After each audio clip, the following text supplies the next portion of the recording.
Blog Talk Radio.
Watchmen movie, directed by Zack Snyder. Hello, I am Mark Radulich, your mandated reporter, and frankly, I'm mortified.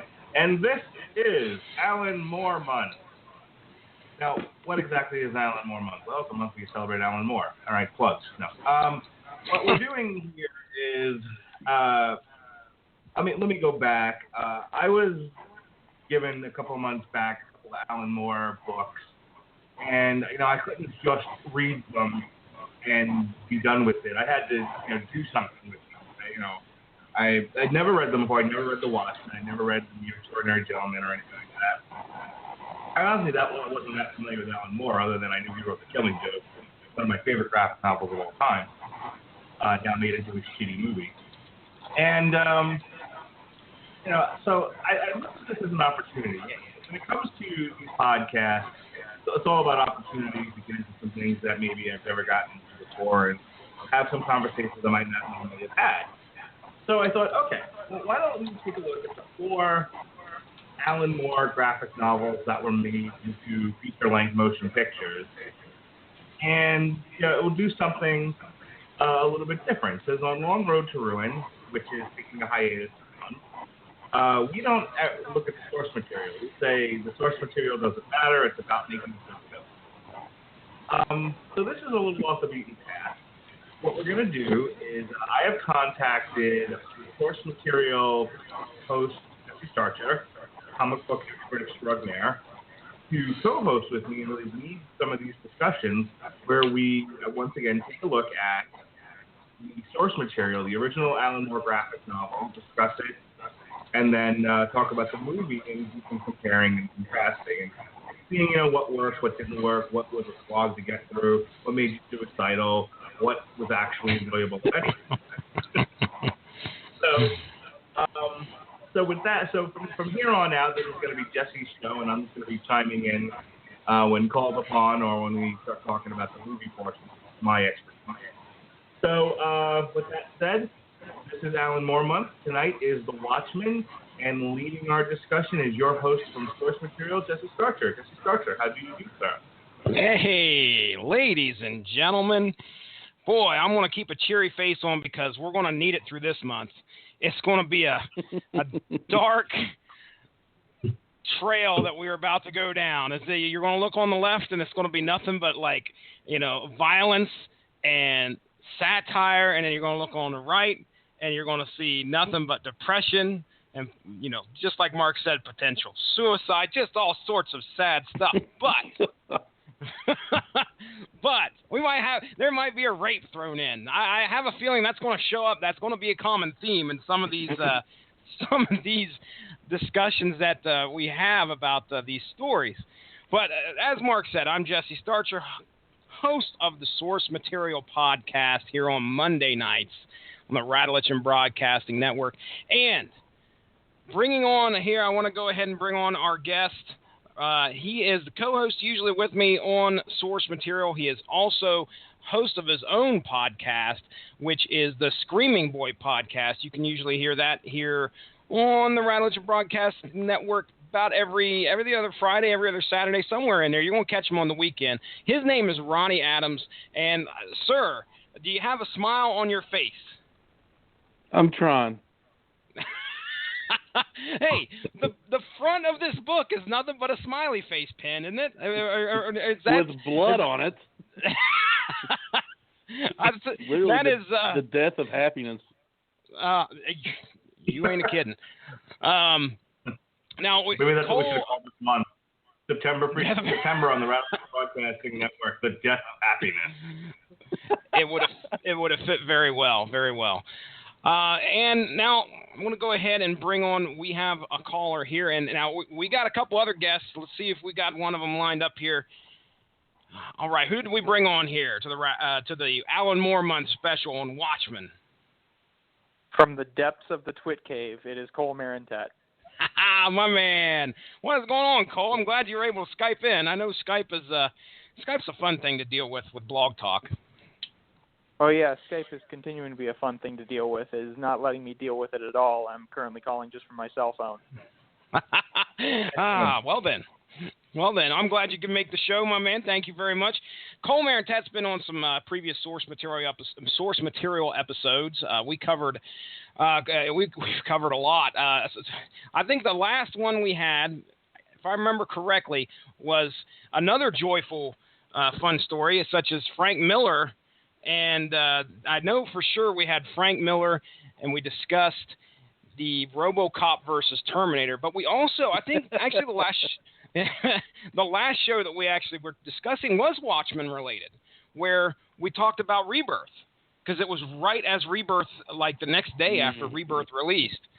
And now I don't know, I haven't had a chance to read anything since DC Rebirth, so I'm kind of at a loss as to how the Watchmen are figuring into the DC universe at this point in time. But that's, of course, not why we're here. Tonight, we're going to discuss Watchmen, and as Mark said, I am in charge of bringing up. We're going to talk about the book portion of things. Okay, now I'm going to go ahead and give you guys a quick plot synopsis. And I wrote this out myself, so I'm going to pat myself on the back because, of course, if you can get through a plot synopsis of this fucking thing in under an hour, I will give you one Christmas. Oh, yeah, I left plenty out. That's a quick task you've set up for yourself. Now, check it out. I'm going to do it in 1 minute or less. Here we go. All right, plot synopsis. A former superhero is murdered, and a past teammate recognizes that this is becoming a trend and makes it his mission to find out who's behind it. The story gets interesting as we find out that superheroes have previously been outlawed unless sanctioned by the government, mostly due to the fact the United States has things well in hand since the, quoting here, Superman is real and he is American. The problem is, for unknown reasons, our Superman has disappeared, leaving us at the brink of nuclear war with the Russians. That sounds like a pretty simple twofold plot, but as we get into the 448 pages of narrative, we find that our heroes in this piece may not be so super after all. So, that being said, now obviously there is a lot that goes into this book. Alan Moore, if anything, that I have truly and utterly understood after reading 2.5 pieces of the books that we're going to cover on Alan Moore Month here, he can write and he likes to do so. As a matter of fact, one of the articles that I read as I was going through some of the research that was on the internet, he had finished a 1 million word novel. I want to tell you that Good again. Lord. 1 million words. So this guy can write, and he likes to do so. Now this book, 1986, 1987 was when these comics were released.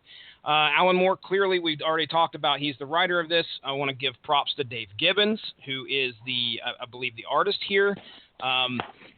It's a very, if you talk to a lot of people, they will tell you it's a very important piece of literature.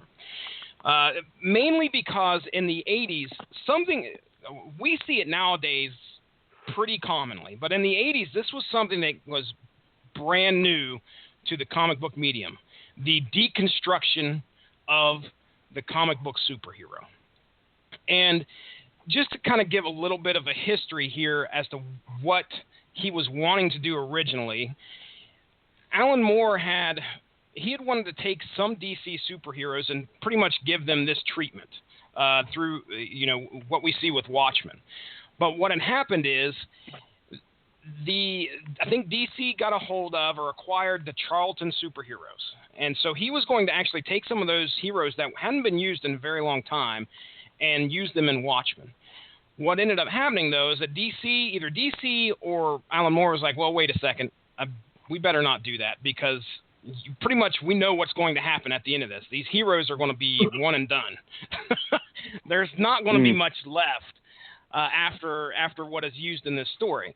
So what had happened is he created his own characters. They created their own characters based off of the Charlton superheroes. And you can go online and you can find the analogs that they used. Rorschach, just for example, Rorschach was modeled after the Question. Then each one of these are an analog to one of those Charlton superheroes that they acquired. So, okay, Mark, you said you got a hold of this book. You came upon this. Had you read it before you got this? You got this book from somebody here recently? Or is this something that you just took upon yourself recently? No, what happened was years ago when the original movie came out, I really didn't know anything about it. I just knew it was a comic book movie. So this has to be in the early 2000s, between 2000 and 2004. And like I said, I knew nothing of the Watchmen. I didn't know that this was an Alan Moore thing. I had heard that it was like a really weird comic book movie, and I'm like, okay, well, I'm a big movie buff, so let me check it out. And I remember originally watching this, going, what the fuck is happening in this movie? And being bored to tears and didn't wait for it to over. So I didn't think much about it after that. But like I said, I got a friend of my wife sent me a bunch. She said, do you want some old comic books that I've got because we're moving and I don't need to carry all the stuff with me. And lo and behold, and there was the League of Extraordinary Gentlemen. And that's what sort of spawned the idea of doing this. So I went out and bought the Watchmen. Now, having read the comic, the movie makes a lot more sense. And when we get to it, I'll have more to say. But I'll tell you, if you go into this cold, and you just watch the movie, and you are expecting, this is sort of an around-the-way reference, but if you're expecting the Marvel Cinematic Universe, boy, are you in for a long, hard night. If you're open, but if you're open to sort of, a deconstruction of comic book heroes, and you sort of allow yourself to see the noir unfold, it's not a bad movie. But I don't want to get ahead of us. As far as the book goes, like I said, I didn't know what to expect. I had some ideas because I'd watched the movie, but I wasn't quite sure how the book was going to go.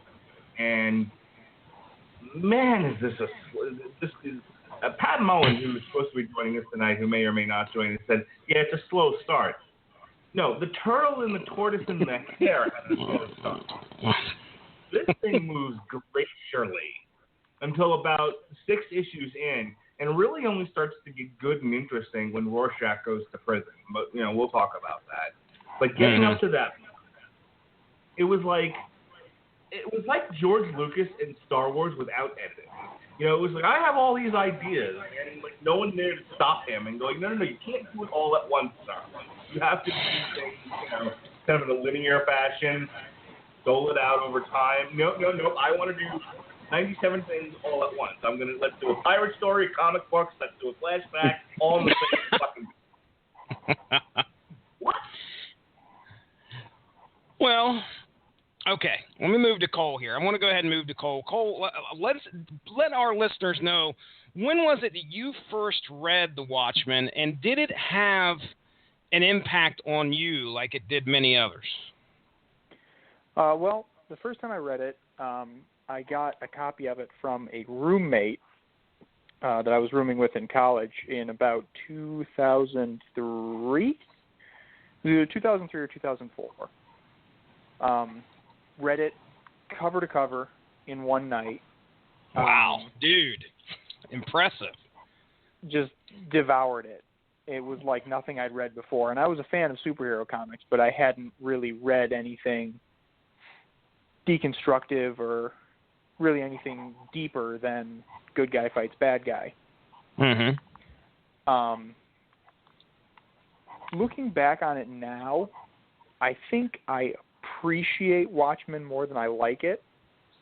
The story is great. Like, it's very important for superhero comics and where it's come from and what has happened in the genre since then. But I don't think I would put it in my favorite comic books for just pure, I enjoyed the story. I liked the way the characters were and where the plot went. Mm-hmm. Ronnie, how about you, man?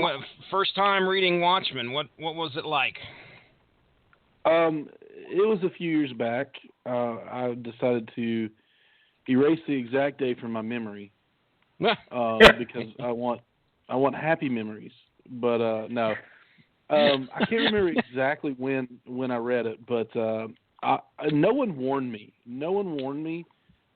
They just said, "Hey, this is an important comic book. This changed the scope of how you would think about superheroes and comic books and everything." And I said, "Okay, I need to read this."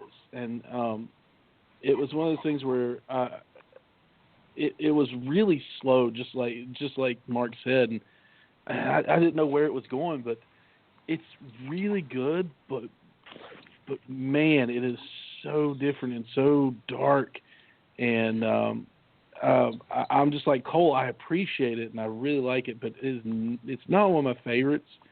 I mean, I don't really like it. I mean, I really appreciate it, and I understand the importance of it, and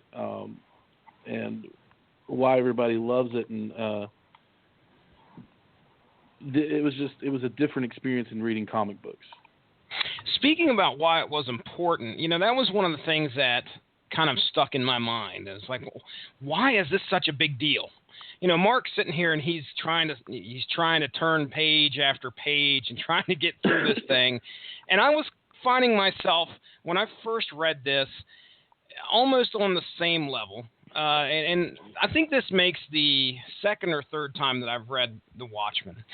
And so I did a Google search, and I found a great IO9 article about why it was important. I'll go ahead and quote a little bit about what they had said.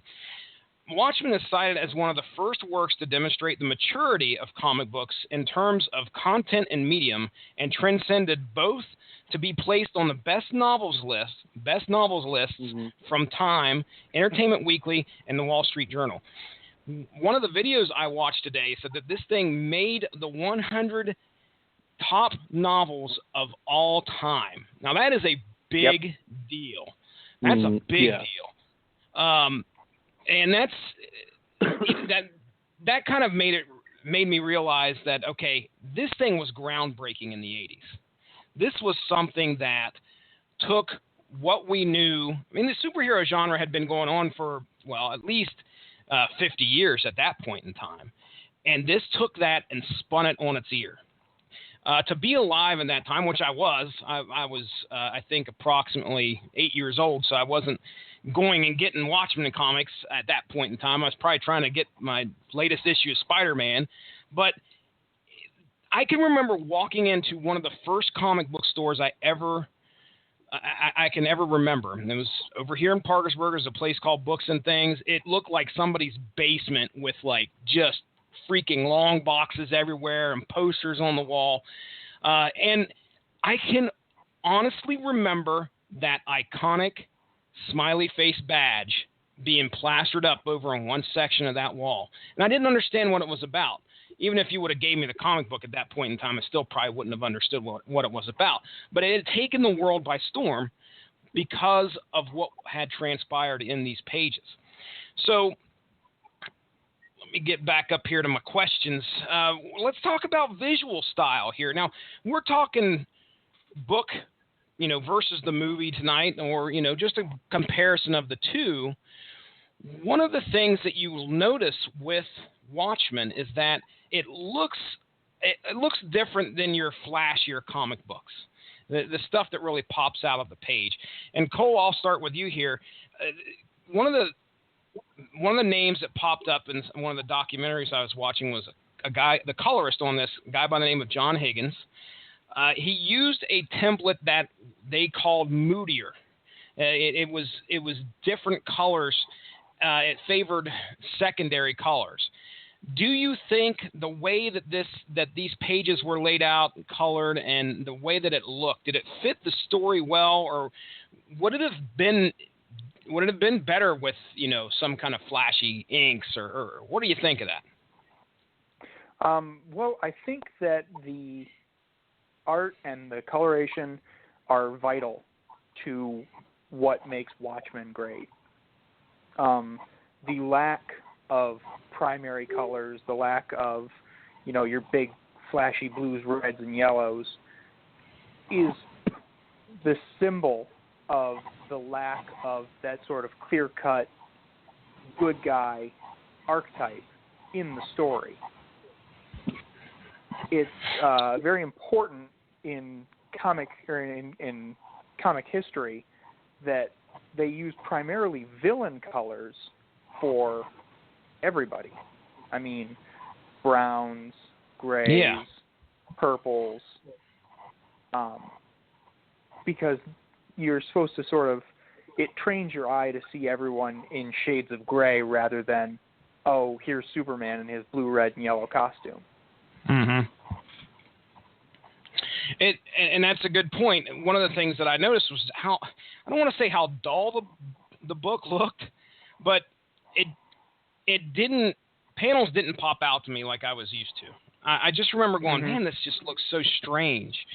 Ronnie, you feel the same way? Did the art strike you as something that fit well with the tone of the book? Did he get booted? Ronnie, are you there? Breaker 19. Sorry. I coughed and had muted. That's all right. As you know, my cough is god awful. So still getting over that thing. Yeah, but as I said before, the book has a dark tone anyway, so it really matches and it sets you up for how the whole book, how the storyline's going to go and everything. It matches up with what Alan Moore had intended for it to be, I believe. To me, it looked like a Sunday funny. Every panel to me just looked like the more serious. I call it the Sunday funnies, but not every cartoon in the newspaper was something funny or meant to be humorous. Like your Prince Valiant. There was a couple of serious ones in there, and that's what this looked like to me. This looked like this just jumped right out of a page of a newspaper.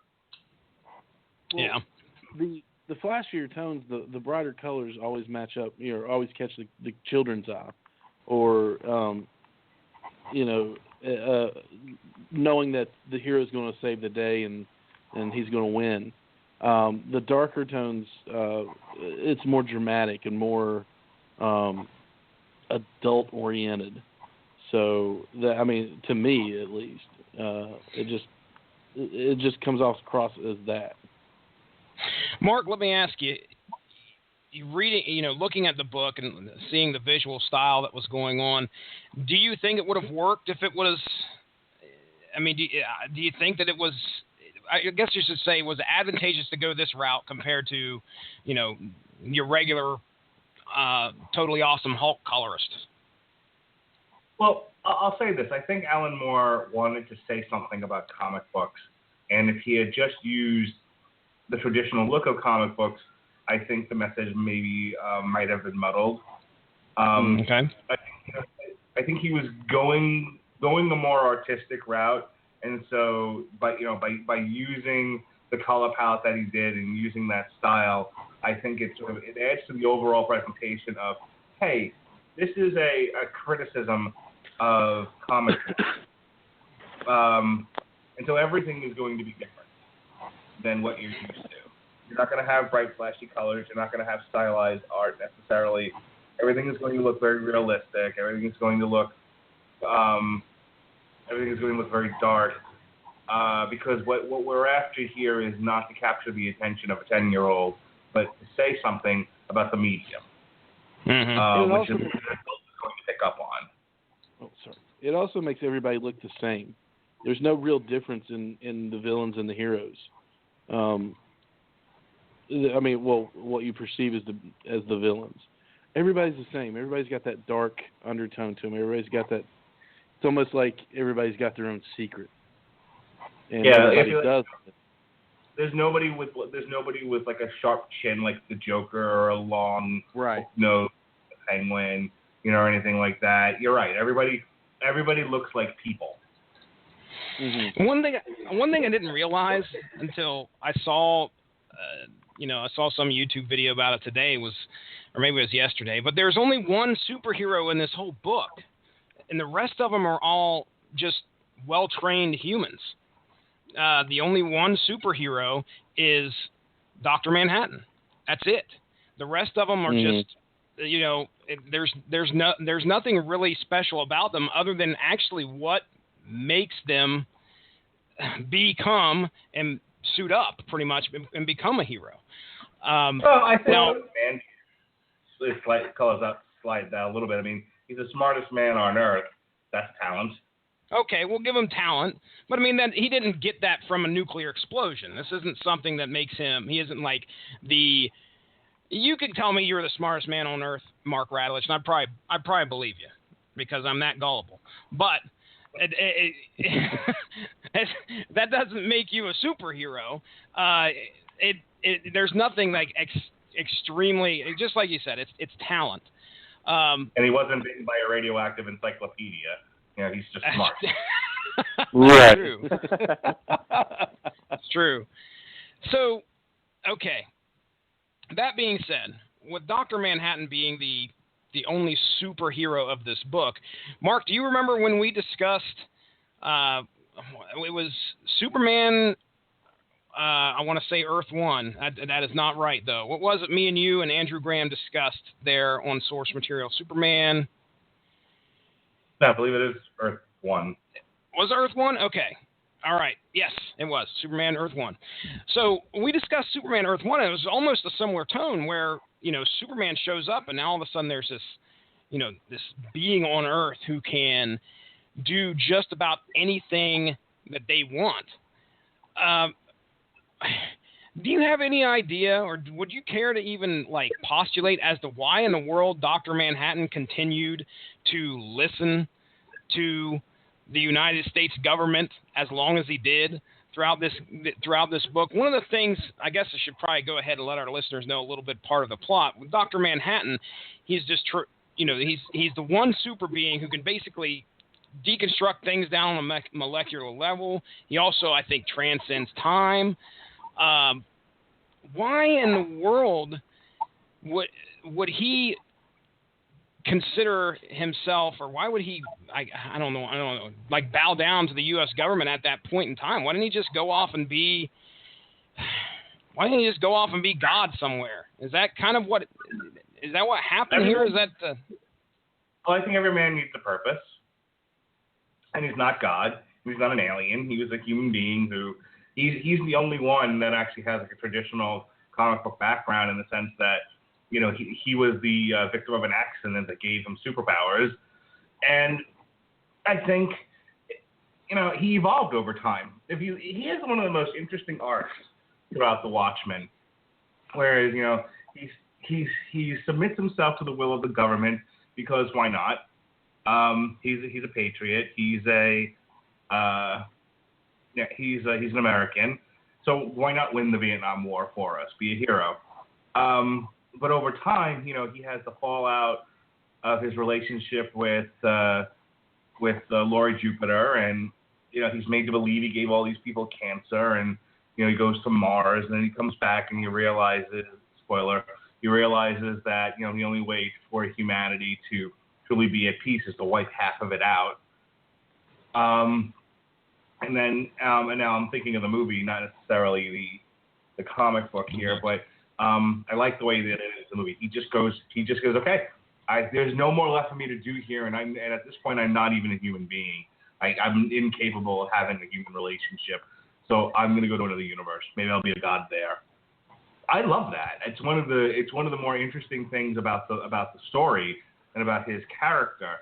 But you can clearly see that evolution of I was a man, I continued to act like a man even with God powers, and then I decided this is a waste of time and I'll just be a god.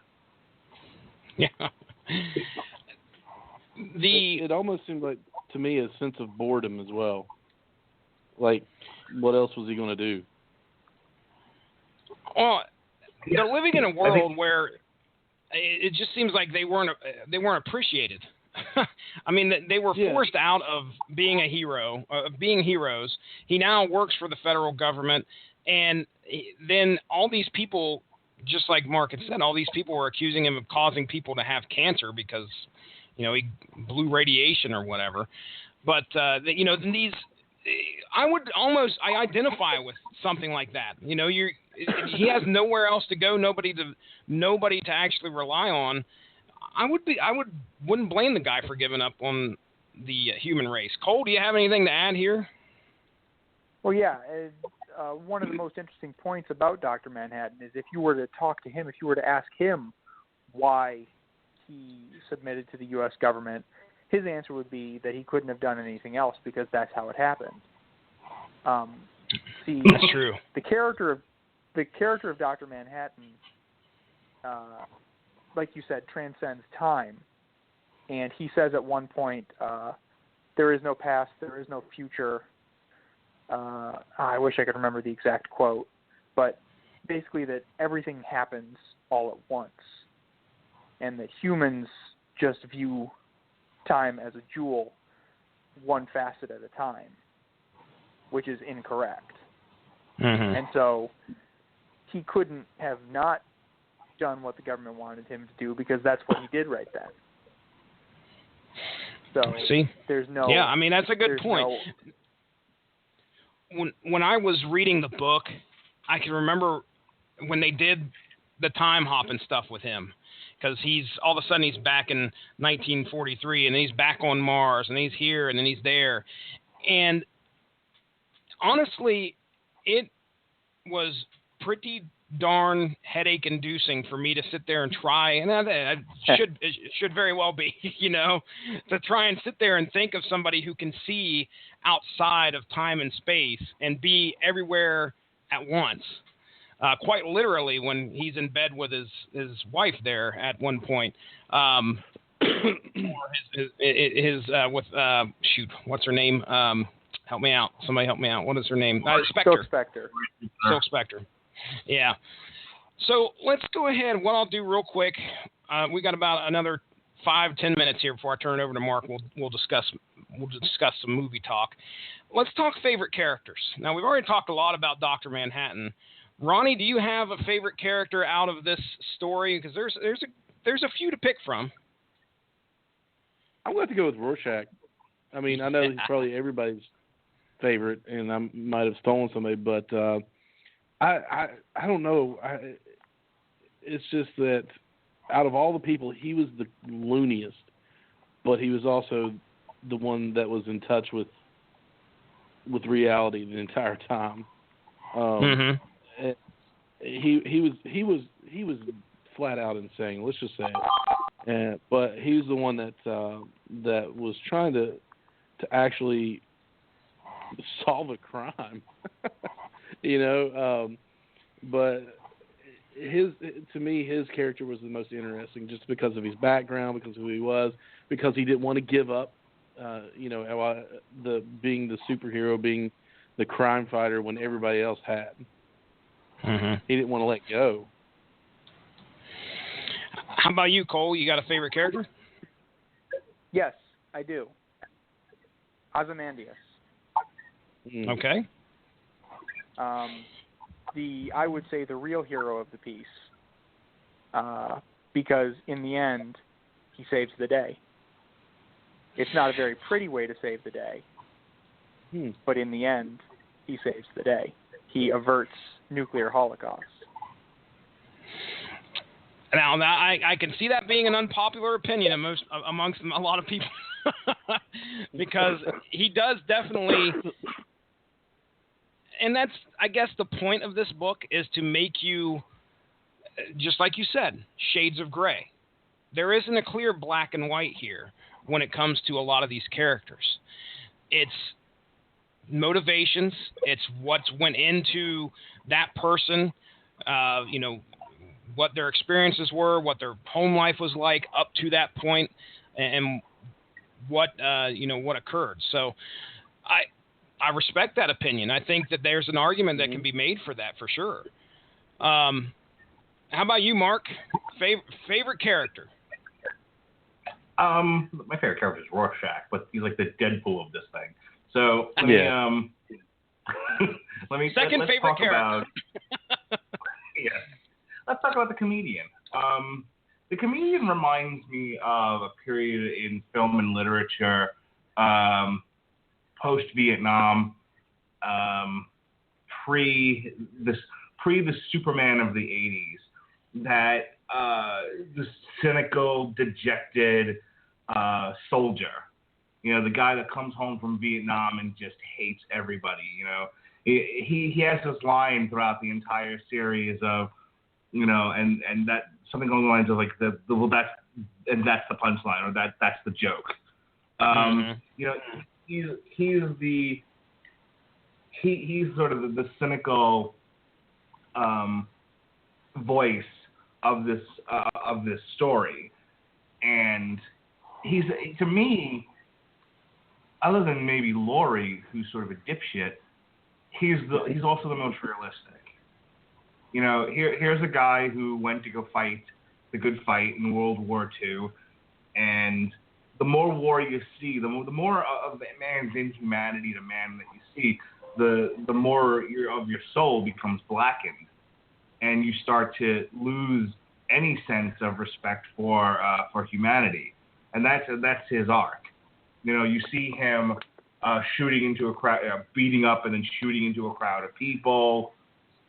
He nearly rapes Silk Spectre. He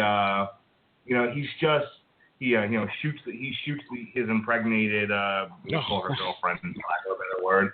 Shoots her dead. He's just completely, he's Rambo. And Rambo before he became serialized in later movies. He's Rambo from First Blood in a lot of ways. Yes.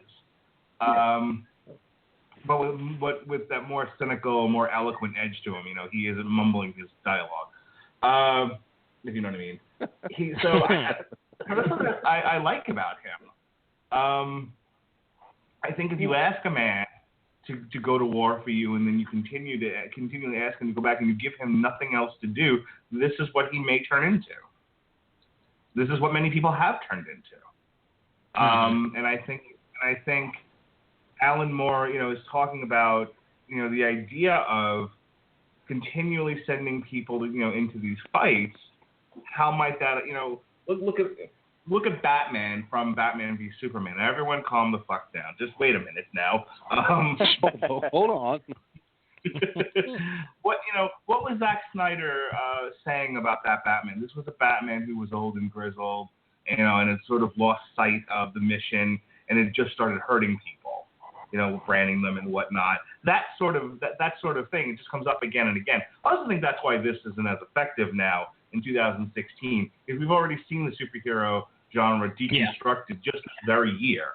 We've seen it done a number of times now, so the Watchmen's sort of out of date. But this is getting back to that idea that they put into Batman this year. Same thing with the comedian, basically. And I find him to be an interesting character because of it. Okay. Now, wasn't he that dark, jaded character before he even went to war? No, if you'll notice, they changed his costume as sort of a reflection of his darkening point of view and personality. That is true. That is very true. Yellow and purple, and he looks rather silly. And then the war is over, and he does something horrifying to Silk Spectre, and then shortly thereafter, he's got the new uniform. Yeah, that's true. Well, My favorite character, I'm going to go with Rorschach also. I'm not going to go second favorite character since we're getting ready. We want to move the show along, but I will give my justification for Rorschach just as well. He felt like, even though he was just completely batshit crazy, he had a sense of justice that was unwavering. And that, to me, is what that identifies a very heroic aspect in a lot of the superheroes that I like. You know, I'm a big Punisher fan. A lot of people know that. I'd go by the name Street Level Starch usually on Saturday nights. That's just usually that's Facebook post. But anyway, there's that sense of justice that's just unwavering in him, and I immediately like that. That spoke to me, and he's the one that doesn't back down from Dr. Manhattan, and he's ready. He is ready to die because he knows it's going to happen, and he unfortunately does in the book and the movie. It says something about the author when the craziest one makes the most sense. That's true. That's very true. And that's a good way of writing. Well, hang on. Does it make sense to be that unwavering? I mean, what's his big phrase? Is no compromise. Does that make the most sense? And I'm willing to back this around. I'm not sort of shouting at you guys. Yeah, I hear you. But, Stop yelling at me. But I mean, does it make sense for someone to? I mean, well, granted, Ozymandias' plan was extreme, it's terribly extreme. Kind of walking that back just a moment, is it really the sanest thing in the world? Is it really the best thing in the world for someone to be completely uncompromising? I mean, his relationship with Owlman sort of comes out of that idea of he is because he's so uncompromising, he becomes hard to work with, hard to deal with. They're in the middle of rescuing him, and he doesn't know how. It's like dealing with somebody, with antisocial personality disorder. They have no empathy. They have no ability to be grateful. They just take and they take and they take. And so I wonder about Jack. Well, I find him to be a great character, and I think DC should fucking make a movie. Just turn him into the Deadpool of the DC cinematic universe and go Rorschach crazy. Give him his own set of. I agree with you on his outlook on the whole deal.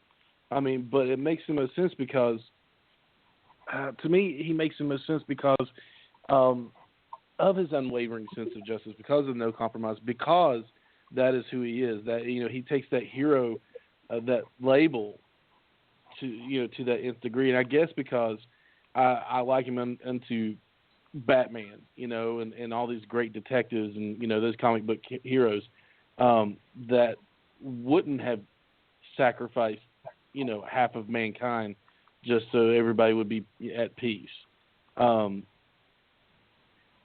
It makes more sense to me as far as I don't know. You just don't kill half the world to just so it'll be at peace, and he sees that. I guess I don't know. Maybe I'm insane too.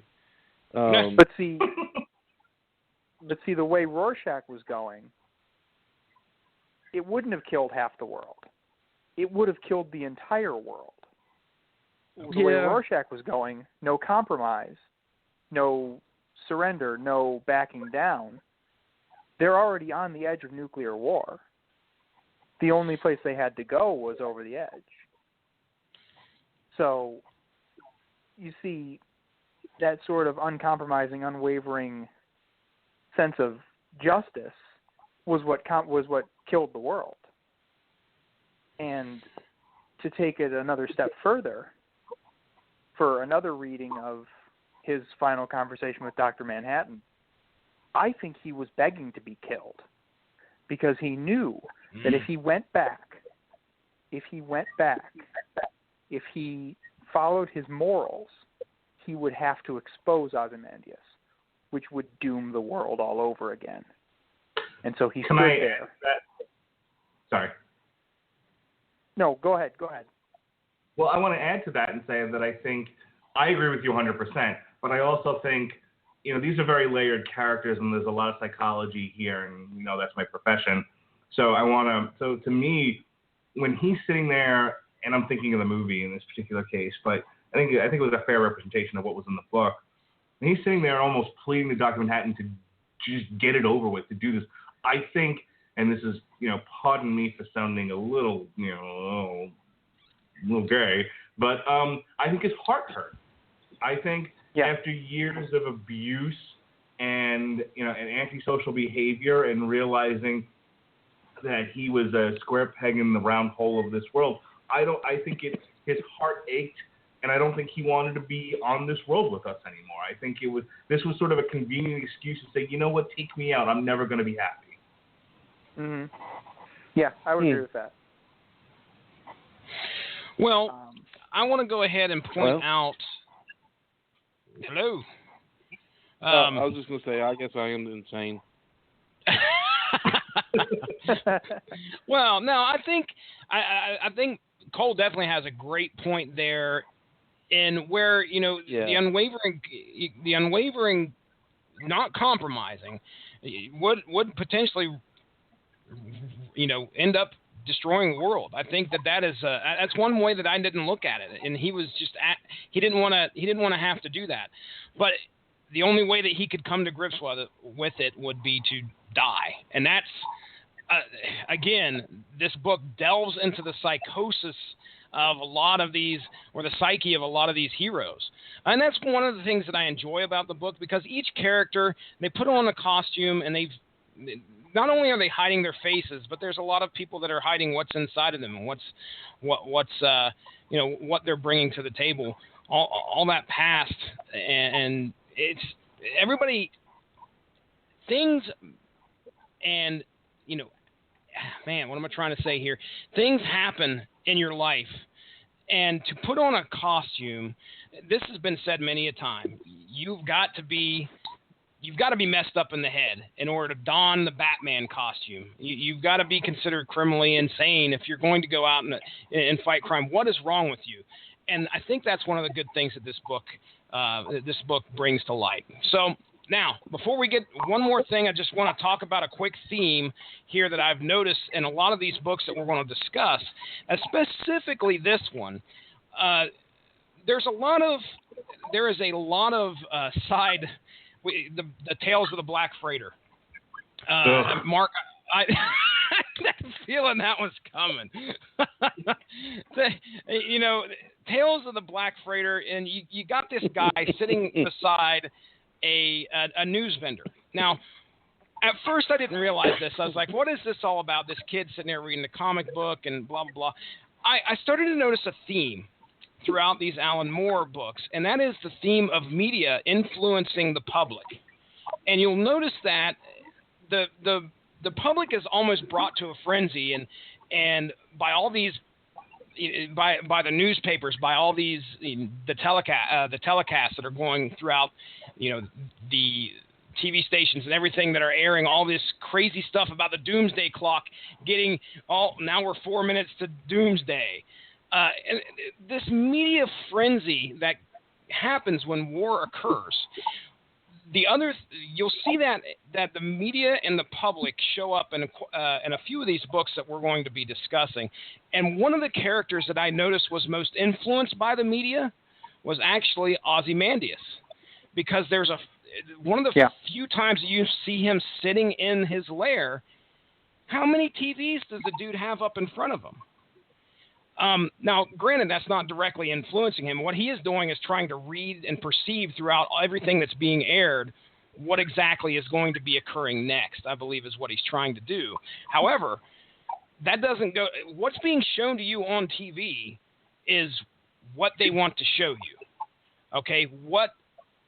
Whoever, whatever network is wanting to show you. And, of course, in today's day and age of – somebody is bashing either Fox News or CNN or something like that, because they're bringing to light what they want you to see. And I think that is a theme we'll see throughout a lot of these books. Now, I'm done with the book portion of things. I don't have anything else I want to add. Cole, do you have anything else you'd like to add about the book? Any closing thoughts, anything before we get into the movie portion of things? I do, and it ties in with my favorite character. I've overheard you guys sort of dissing on the Tales of the Black Freighter. That it was boring, that it was ancillary to the story. I want you to go back and read it with this in mind. The Tales of the Black Freighter is Ozymandias' story. Okay. Go back and reread it and think about what that comic within a comic has to do with the final end game. Because I didn't see it until my second or third rereading of the book. Okay. Oh, God. You read it that many times? I've read it a ton of times over the years. There's so much that obviously we're not going to be able to get into with this discussion, but I learned a lot by doing research on this book. Like, there supposedly Chapter 5, Fearful Symmetry, is, if you look at Chapter 5, it's completely symmetric in the layouts of the book up to when they get to the when they get to the center. I think it's when Ozymandias is there's an assassination attempt on Ozymandias, and you see this big a big portion of the page is him, I think, decking the assassin.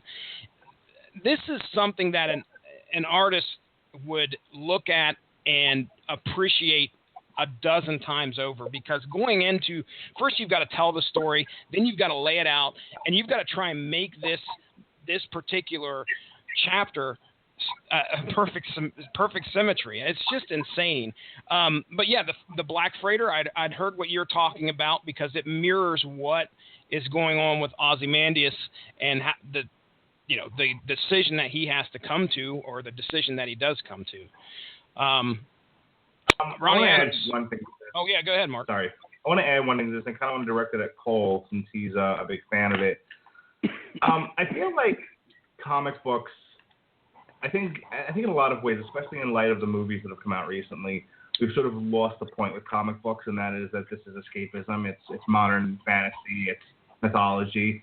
But overall, as I said, it's escapism. The world sucks. I want to go live in a place where I don't have to be reminded about how awful the world really is. And so let me live in a place where a radioactive spider bites a boy and he goes off and has lots of adventures, or a guy builds a suit of armor and runs around shooting people and that sort of thing, or a guy with a shield can take out 100 men. Let me just live in that world for a little while without being reminded about how shitty things are. And I think The Watchmen betrays that in a lot of ways. It absolutely elevates the comic book medium to criticism. It elevates, it's a criticism of the comic book medium, and it's a criticism of the world we were living in at that time. It elevates the comic book medium in the sense that while Stan Lee, I think, was trying to say something, and the people over at DC were trying to say something about the world, they also had to keep in mind that their audience were 10-year-olds. So it couldn't get too deep, but I think at the end, Alan Moore sort of wipes that away and says, no, we're going to elevate this thing to where the audience is adults, and I want to say something important. And as Ronnie, I think, is a great example of somebody who this isn't fun. Now, as a film person, I can look at the film and look at the really interesting points of it, but I'm also a 40-year-old adult. And like I said, when I watched this 16 years ago, I had a miserable time with it. And so I'm going to throw this out there for debate. I think The Watchmen sort of betrays the points of comic books, and that almost makes it an inferior product. All right, Cole, what do you think, man? I would agree with you to a point. I think that Watchmen does betray that idea of comic books. I also think that that's the point. Mm-hmm. I agree. I think that it's intentionally betraying that trust to show you the behind the scenes, quote unquote, the way that it would happen in the real world. Now, personally, I've gotten sick of a lot of these deconstructionist takes on comic books because they all end up being the same thing. People are jerks, and even our heroes are jerks, and everyone's a jerk, so the world sucks. But I think with Watchmen, it was, at the time, so revolutionary that it really birthed the whole idea of comics as a medium for realistic storytelling. I mean, and you can. Marvel likes to point out that they birthed the idea of graphic novels with the death of Captain Marvel in '82, but I don't think the graphic novel as a medium, as we understand it today, where it's not just a collection of superhero stories, it is a method of telling stories in a graphical format. I really don't think it existed until Watchmen. Okay. And so just for that, go ahead. I'll go ahead and step in here real quick. I just want to say that, up to this point, if you handed me the whole run of Action Comics for 1970, okay, Watchmen would have been a welcome change.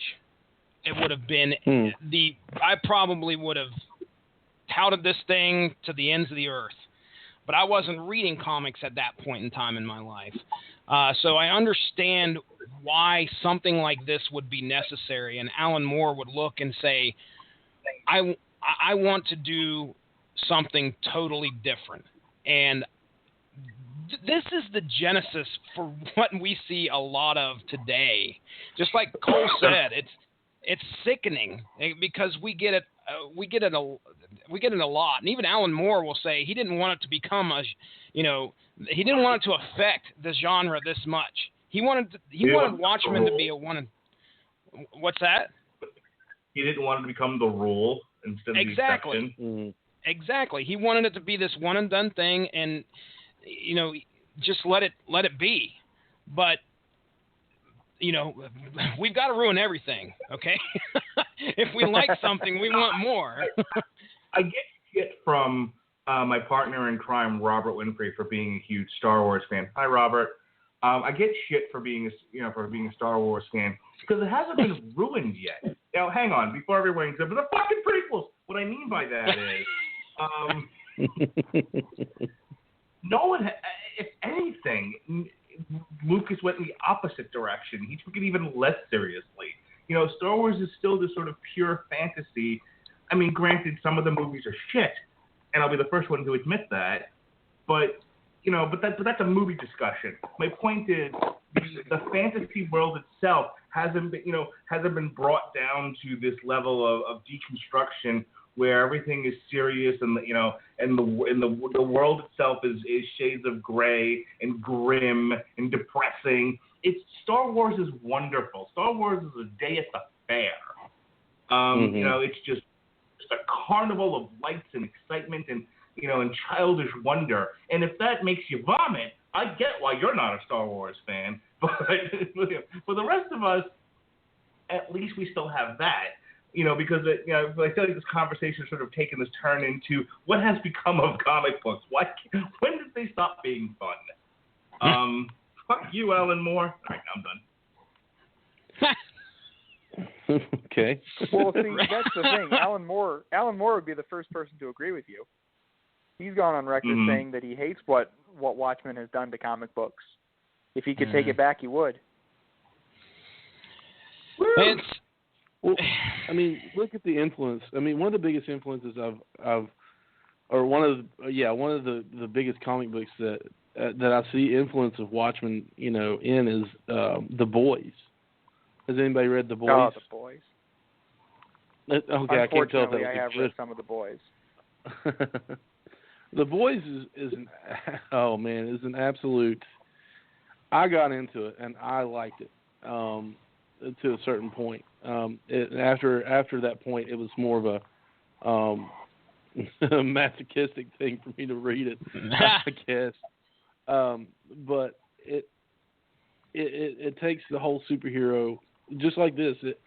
It takes the whole idea of superheroes and it flips it around, and it's like that hero that you see has a dark side to him, and somebody needs to police the police, basically.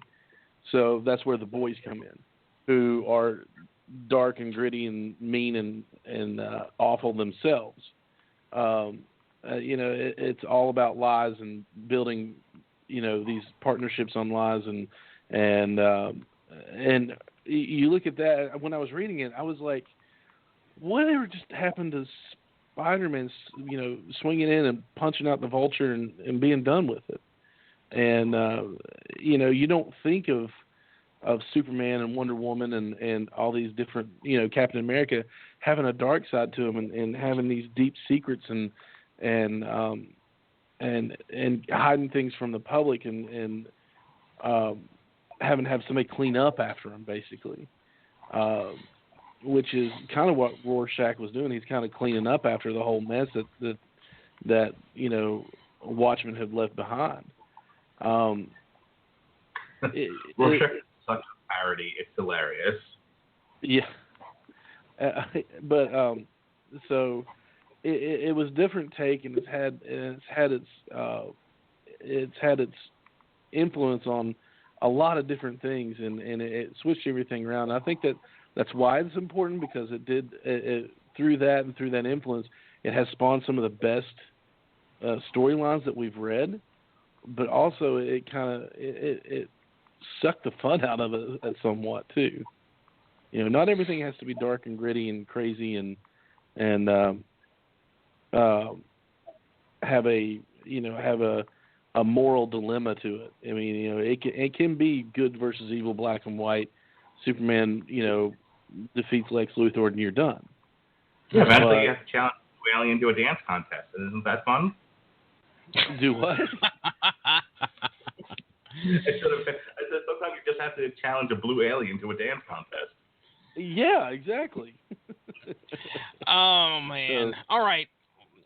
Let's. I'm going to use one out of Mark Radulich's book here.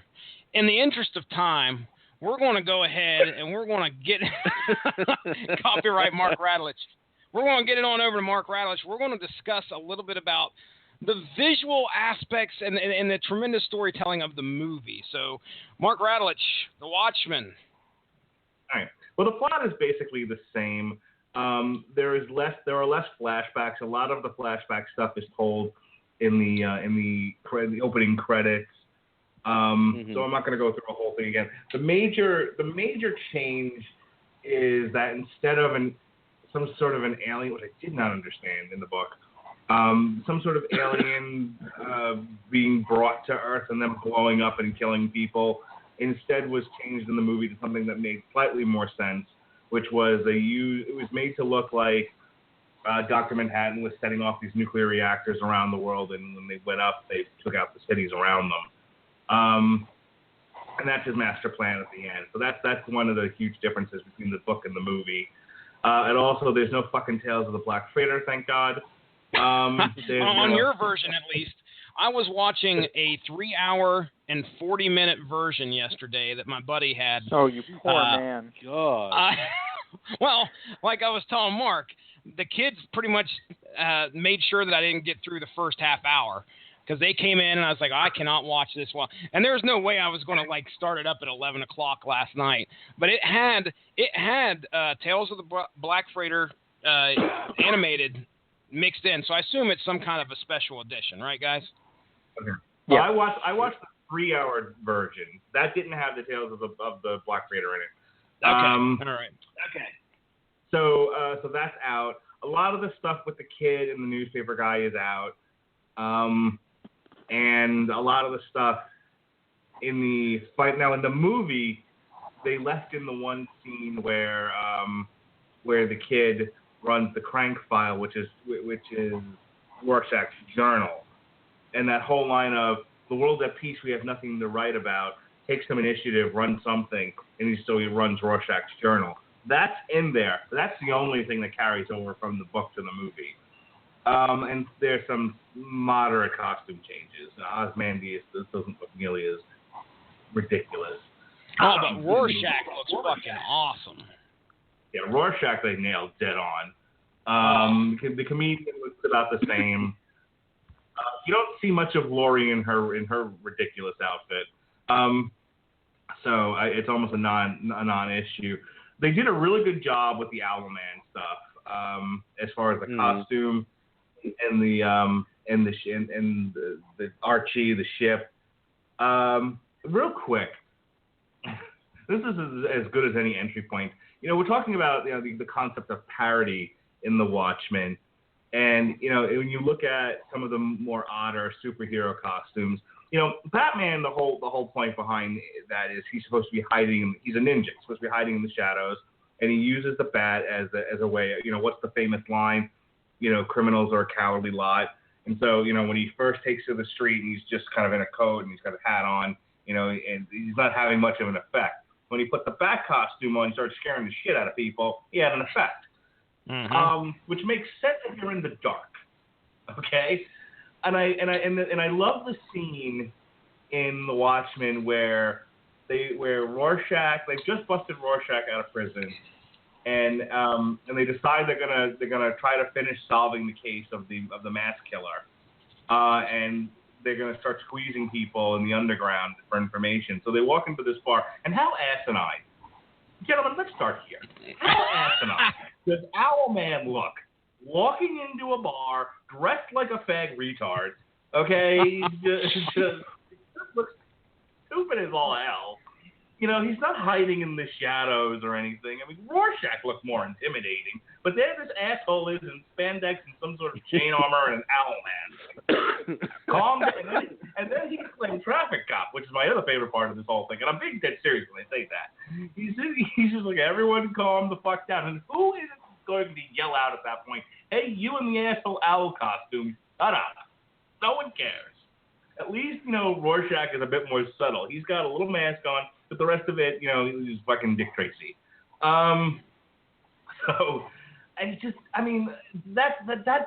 There were some unintentionally hilarious parts now that I've read the book to The Watchmen, and that's right up at the top of the list. I'm going to kick that around for you guys. Maybe you can draw out some of the ones that you thought were unintentionally hilarious. But just the concept of a guy in an owl costume in the midst of everyone looking like normal in a bar is so stupid. Yeah. Oh, yeah. And intentionally stupid, but stupid nonetheless. Quite over the top. Well, if you want to go hilarious with some of the scenes in the movie, I mean, well, let's just go with, I don't know if it was unintentionally funny or I just giggled, but I mean, I could do without having to see. I mean, you guys know where I'm going here. I don't need to see Dr. Manhattan's junk all over the place. All right, I understand where. Yeah. I understand that that might have been why I watched it.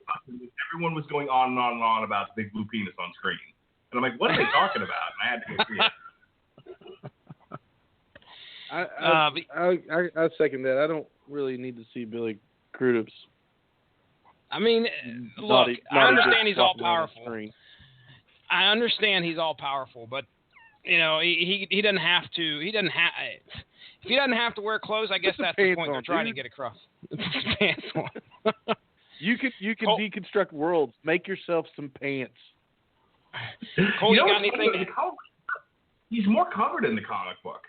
Like, he isn't just walking around like fucking Ron Jeremy in the comic book, but most of the time he's got something on. Either he's rocking this, the banana hammock, or he's got on the Klingon Bundy singlet, or he's got a suit on. Honestly, why Zack Snyder opted to not just keep him in the banana hammock the whole time, I don't understand. There's like, no. What moviegoers are really looking forward for, that visceral experience, is blue cock right up on that screen for the whole 3 hours. the reason Zack Snyder went with that over the other choices is because he is really good at missing where he should follow the comic and where he should not follow the comic. Because other than that, it's like a shot-for-shot remake. Other than that, in the ending, it's a shot-for-shot remake. But for whatever reason, he decided, no. Dr. Manhattan, naked all the time. Let's see how many people I can make uncomfortable in the theater. I just want to ask about Zack Snyder real quick. This is 2009 when this movie comes out. What's he got under his belt at this point? Obviously 300, right? Was there another great movie that he did? I'm looking at it right now. He directed Dawn of the Dead. 2009, and I'm saying I watched this in 2000. Boy, is my timing off. I got you. Sorry. That's all right. 300 and Dawn of the Dead were the other two that they have listed here. So, both of which, obviously, Dawn of the Dead, I don't know if I've watched that remake. Is that the one? I have no idea. Is that the one with Ving Rhames? Yes. Running zombies. Okay, all right. So, I may have watched a little bit of that, but this guy is known for having these dark tones in these movies. And I think this particular, just like Cole said, shot-for-shot remake, this particular book fit him so well. But the thing is that I don't know if it was a trend that got started with this particular movie, because we carry on into Man of Steel and we carry on with Batman v Superman. These kind of scary, frightening overtones, even though it's supposed to be a superhero movie. Some of the biggest criticism, Mark, I know you've heard a lot of it, is the fact that it doesn't feel like a superhero movie. That would be Watchmen to a T. Would you not agree? I would absolutely agree with that. I think that was my initial criticism of the movie, is I don't feel like I'm watching a comic book movie. You really have to get your mind right to watch this thing. You have to understand that you're watching a very somewhat complicated story unravel for you, and it's one of these things where I criticize this a lot about current moviegoers, that we're used to a Fast and the Furious pace, and we got to get back to a Deer Hunter pace, or at least a sense of Deer Hunter pace. If you're not willing to allow things to unravel at a slow pace, you're not going to be able to enjoy this movie. Because what this movie does, I think, more effectively than a lot of movies we see today, is at least let the characters develop in front of you. It gives them time. On screen, being built, characters are being developed, layers are being you're being shown, that the layers of these people, that it isn't just one parody after another. And so the first hour and a half of the movie is just that. It's just introducing these characters and allowing them to breathe on screen. One of the criticisms I did read about this, and I'll shut up and let you guys kind of jump in here, is that, and this was very much a Batman v Superman issue, was that while I'm talking about the characters and their on-screen ability to allow you to sort of see them in four dimensions, the scenes themselves, there's not a lot of time. It's just they're sort of rapidly edited together, and things jump from one thing to another with no explanation, no rhyme or reason, and a lot of scenes don't have time to breathe. It's just stuff. It's a lot of more of a Lucas thing, where this is just shoving too much shit in the frame. And they get this going. You're telling me that Zack Snyder? You're telling me that Zack Snyder is lacking in subtlety and focus? Tell me another one. Pull the other one. Surprise! So I mean, just from I like how he directs the actors. Not sure of his ability necessarily to edit a movie. You guys want to speak to that, Ronnie or Cole? Well, yeah, I'll jump in. Yeah. Oh no, go ahead. I'll say mine. No, you're fine. I'm sorry. I was going to say, Go. I absolutely hate this movie down to my core. Oh, wow. I think it lacks any whiff of subtlety that the original story has. I think that Zack Snyder was the absolute wrong person to direct this movie because he has a great eye for action and not a whole lot of anything else. I think that the actors with the... You don't think he gets good performances out of the actors? Well, I think that the actors were horribly miscast except for... I can't remember his name, but the guy who played Rorschach. Jackie Earle Haley. Jackie Earle Haley. Mm-hmm. Perfect. Great Rorschach. Did a great job. Everyone else, terrible. I can't build up enough vitriol for this movie. Wow. And I think that has a lot to do with the fact that, like I said, I've read the original comic several times. I've, in my head, deconstructed all of the hidden bits of subtlety and hidden meanings. And, well, this cigar isn't actually a cigar. Well, wait a second. I'm going to have to watch this movie again. But I think it's endemic with Zack Snyder. He likes to play with the big boy toys. He likes to make his movies seem deep and meaningful, and like it's what we saw in Man of Steel with all of the quote unquote artistic shots of like, oh, here's some sheets blowing in the breeze. Here's a close up of a flower. It's like Babby's first art film.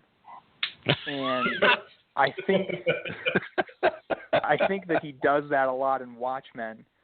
Not as much because he is pretty slavish to the framing of the comic.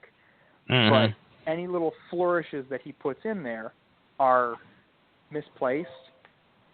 And like I said, the casting is just all wrong. You've got someone way too oily playing Ozymandias, who is supposed to be a completely ambiguous character. He's not supposed to be overtly villainous or overtly heroic. Mm-hmm. He's supposed to be very, very neutral. You've got someone physically miscast for Night Owl, who is supposed to be this paunchy, over-the-hill, in no shape to be a superhero kind of guy.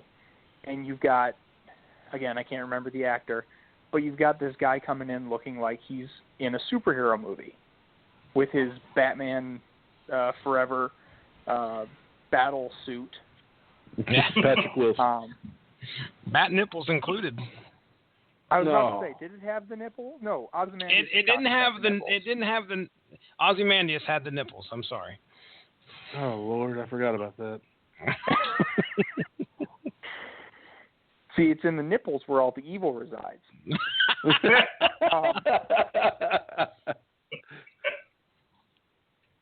There go my nipples again, Edith.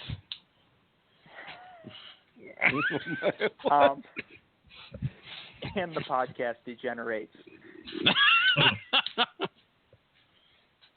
But I think that's really the crux of my issues with the movie is just the lack of subtlety, the lack of that ambiguous air.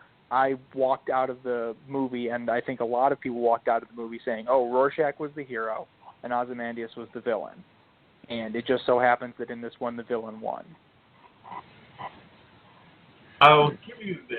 The gal who plays Laurie Jupiter at Silk Spectre 2 gives a very unsympathetic performance. Mm-hmm. You spend a lot of time with her, and by the end of it, I don't feel anything for her.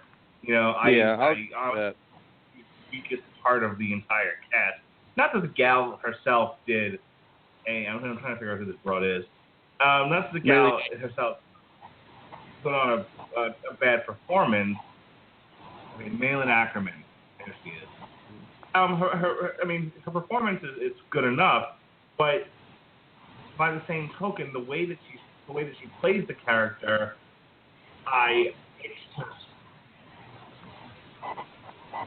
she comes across as the bitchy girlfriend, and it never quite gets away from that. And then at the end, you're just like, you're the least interesting person here. You know, of all the people, I talked about the comedian, you talked about Rorschach. You know, we could talk about, the guy who plays Owlman and, and all his stuff that's going on with him. And all of these people are interesting. And the stuff that's interesting about her happened to her or around her. Mm-hmm. So the most interesting about this character is that her dad's a comedian, and she's the product of not a rape. I think what they alluded to was as a second coupling between the comedian and the first Spectre. Correct me if I'm wrong about that. You're right. And all she knew about the guy was the first rape, and so she had an opinion of him. That's literally the most interesting thing about her. The rest of the time, she's just whining about John, and then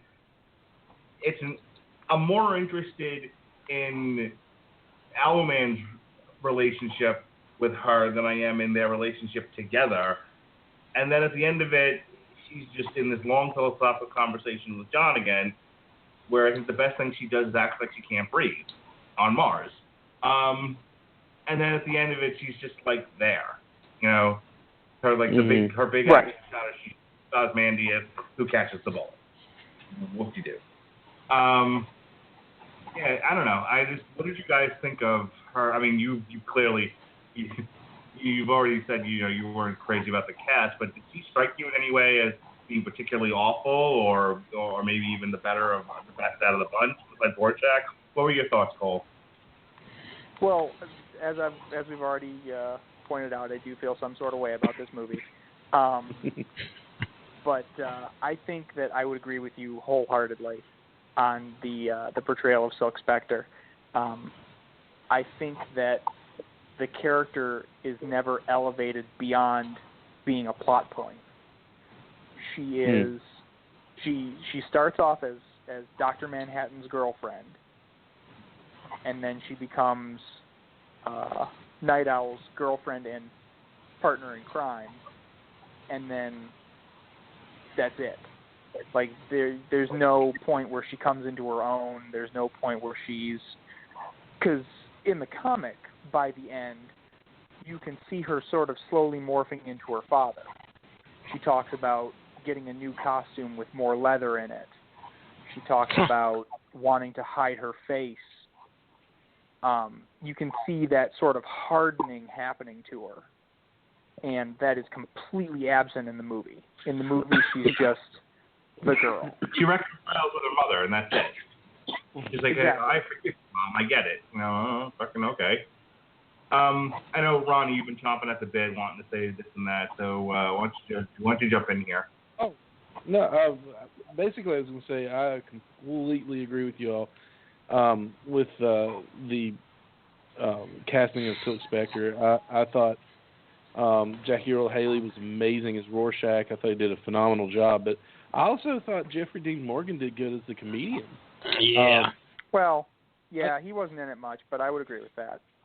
Yeah, I thought he did great. But as far as the casting goes, though, I really think the casting of this was they cast it as a superhero movie. They didn't cast it as the anti-superhero movie. What happens after they all retire or forced to retire or anything like that, because the body does age and Night Owl is he's past his prime, but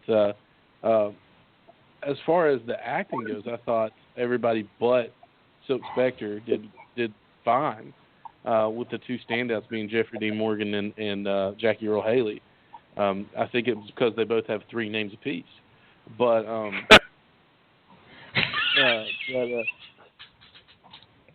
that's just me. But there are he who has the most names wins. Exactly. But I think they captured most of what the character, the portrayal of the character. Matt Frewer who played Moloch. I thought he did a phenomenal job as well for what little bit he was in there. But I agree with Ozymandias. I think the guy's name was Matthew Good. Yeah, I'm looking at it right now, Matthew Good, and Laurie Jupiter. But my other thing was, I was confused by the performance. I thought he did well, but I don't know. It's just like one of those things, like, you're doing good, but is there supposed to be more? Is there supposed to be less? What are you? Was Dr. Manhattan? Yeah. Dr. Manhattan just seemed bored to me. Yeah, and that's where I guess that's where I got the whole, I'm bored. What else am I going to do besides, go off and create another world? And I'll just, I'll hang out here and fight a war for you. I don't think Zack Snyder understood the character, and so I think a lot of the direction for Dr. Manhattan was, you're kind of a robot. Go. Yeah. That's the feel I got, and I know it's got to be, if this guy actually studied up on the character throughout the book, it would have had to have been a daunting character to try and step into the role of and try and get across in the first place. I wouldn't know how to take, oh, hey, by the way, you're an all sentient being and practically God that walks among people, and you can it's instantaneous in your mind. You can transcend space and time. All right, go. I wouldn't know what to do. I wouldn't know if I'd be talking And you have feelings, but you don't know what to do with them because they don't make sense. Because I wouldn't. Your intellect doesn't allow you to have feelings. Go. And the guy's just standing there going, well, maybe I'll just play him bored. Maybe I'll talk. And his voice didn't, and this is a really minor criticism, but when he talked, it just felt underwhelming. I was like, this guy is supposed to be God Almighty practically, and he is sitting here and he has this real quiet voice, which could very well be something they did on purpose, just to give you that sense of conflict there between, what was going on inside Dr. Manhattan. Well, I want my Dr. Manhattan with a big booming voice, Yeah, that's the way I thought he was. Or something. I like they need like I'm dead serious about that. They need like Morgan Freeman or what's his face, Darth Vader there, CNN, James Earl Jones. 3 names. Thank you. 3 names. He meets the criteria. He checks all the boxes. All right, I'm gonna throw this idea out there for you guys. Let's kick this around for a minute. The first thing that occurs to me as I'm reading The Watchmen is this makes for a shitty movie. This would have made for an awesome HBO miniseries. Yes. I'm not going to elaborate on that. I just want your thoughts. Cole. Yeah, I agree. It would have given the material room to breathe. It would have, especially nowadays in the era of Game of Thrones, it would have done exceptionally well because it would have been able to be that all-encompassing story and show the shades of gray, and you could do, like we were saying with Chapter 5 of the comics with Fearful Symmetry, you could do that with some very artistic camera work and very, cool effects and all that stuff. You'd be able to better show off the strengths of the comic because it is, as deconstructions are, it is a very broad story. It's not something that can be summarized in 2 hours. I think because of the tempo, and as I said before, we're not a Deer Hunter, Dog Day Afternoon type of audience anymore. We're a Fast and the Furious audience, and by and large. And I think because of that, it's very hard to take in a lot of what this movie has to offer. I think you hate it, and that's fine. That's you're welcome your opinion. But I think Zack Snyder did the best job he could with trying to get a very dense material into a feature-length format. And I think it's more of a case of not his failure necessarily, but square peg round hole. This just doesn't fit the medium very well. Ronnie, your thoughts? No, I'll agree with that because I think it would make a wonderful HBO like series or Netflix or anything like that, because with these separate episodes, you allow, as it was said, that you're allowed for the material to breathe, the storyline to breathe, but you're also allowed character development, which I think was very lacking in the movie, or just breeze through real quick. With like Dr. Manhattan, we wouldn't have these questions, and we wouldn't have this idea of him, being bored or whatever, if we'd seen a little more with him, as in the comic book and things like that. I guess is what I'm trying to say, but and it would allow for you allow a lot more of the artistic side to flow, just like with the cool effects on the on that chapter, and it just there was too much. Our society's attention span is so small when it comes to movies now. It's kind of getting ridiculous, but I mean that's just we live in a fast food age. I saw a meme on the internet one time that basically said it all when they showed a movie rack, and it just had two genres, and it just said one rack said boobies and one rack said fighting. So and and that's the way I talked to some people in my life, and they were like, no, that was boring.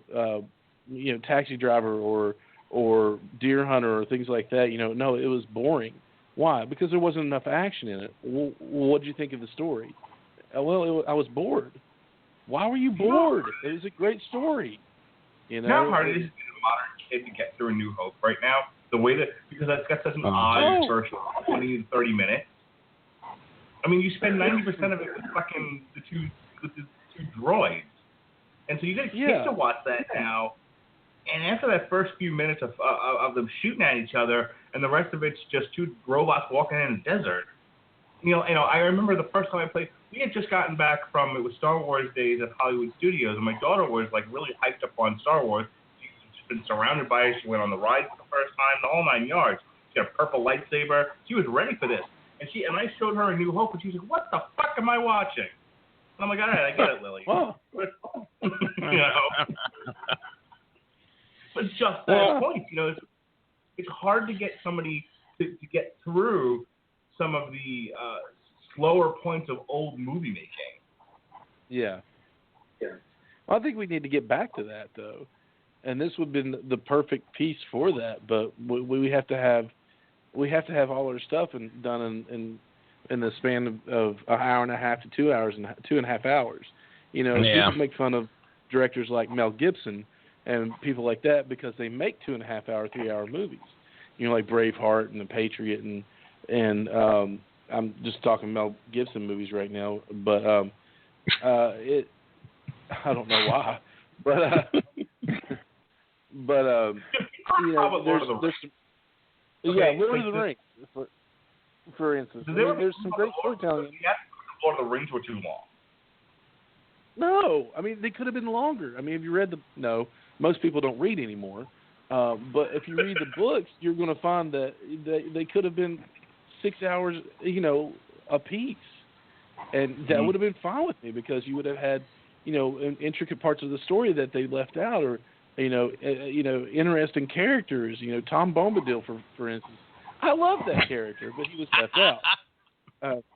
But we just have to have it all right now, and we have to have it, put in a nice little neat package and with a bow on it, and you can't do that with material such as Watchmen because there's a lot more into it, But being as it is, even I stopped watching Game of Thrones some time back, so I don't know if it's in the same vein as this, but that would be the most depressing HBO miniseries or whatever that you would ever see if you did Watchmen. I mean, it would just be so bleak. As soon as I said that, now all I think of is every time I see Dr. Manhattan in my mind, I hear the Oz theme music. Well, everyone got it. Okay, good. Moving on. All right. Okay. Oh, I'm sorry. I just want to say, listen, Zack Snyder he could have put pants on Dr. Manhattan because he did 300, and there was a lot more twig and berries in that book than there were in Watchmen. So I know, right? I do want to kind of chime in on the whole, just real quick. I promise it won't be just a couple minutes, but in regards to this being a series, it was actually proposed to be a TV series at one point. This movie had been thought of as something that would never be made. As a matter of fact, it goes back all the way to like 20 years ago. They had wanted to try and do a representation of the Watchmen in movie form, and it just did not. What they had proposed sounded like crap, but they also proposed a 6-hour miniseries.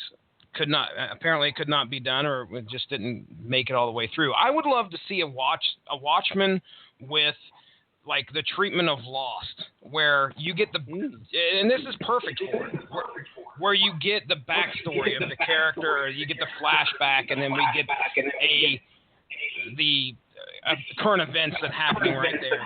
That's what made me think of. That's the TV show that actually brought to mind when I was reading the book and watching the movie was Lost, because that's primarily what they did. That's the format of Orange Is the New Black. Is that they have a couple of central plots throughout the series, but each episode focuses on a particular character, and you get flashbacks to that character's backstory. Yeah. It's very well told and very well done. We review it here on the Radulich and Broadcasting Network each season, Sean Comer and I. And I think that's what that would have been the best format to lend itself to doing this justice. Can we all agree that the best part of the movie is the entire sequence from Rorschach going to prison to Rorschach being broken out of prison? Isn't that like the high point of the movie, right? That was my favorite part of the book, and the favorite part of the movie as well. Cole?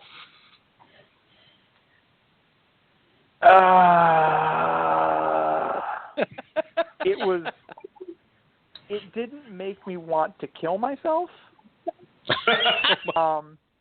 No, being completely serious here.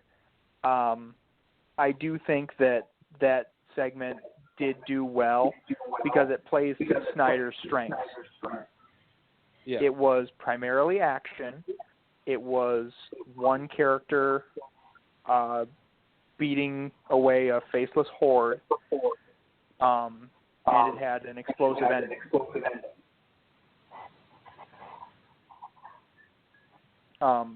And it was fueled by the, again, amazing performance of Jackie Earle Haley, who really makes you believe that this little shrimpy guy can be a complete badass monster. Yeah. Roadhouse. Roadhouse. Go ahead, Jeff. Oh man, I agree with you guys 100%. Love like I said, favorite part of the book, favorite part of the movie. Is there any parts of the movie you guys? I know Cole hated the whole thing. Was there anything that you guys felt was just completely unnecessary for it being a shot-for-shot, pretty much representation? One of the biggest criticisms is the addition to like hyper-violence. You don't really see a whole lot of that in the book compared to the movie. Ronnie, I mean, is that something you felt as a welcome addition to the movie, or was it something that you could have done without? The movie being what it is, it was a welcome addition for me as far as movies go, because you weren't going to get much more out of it.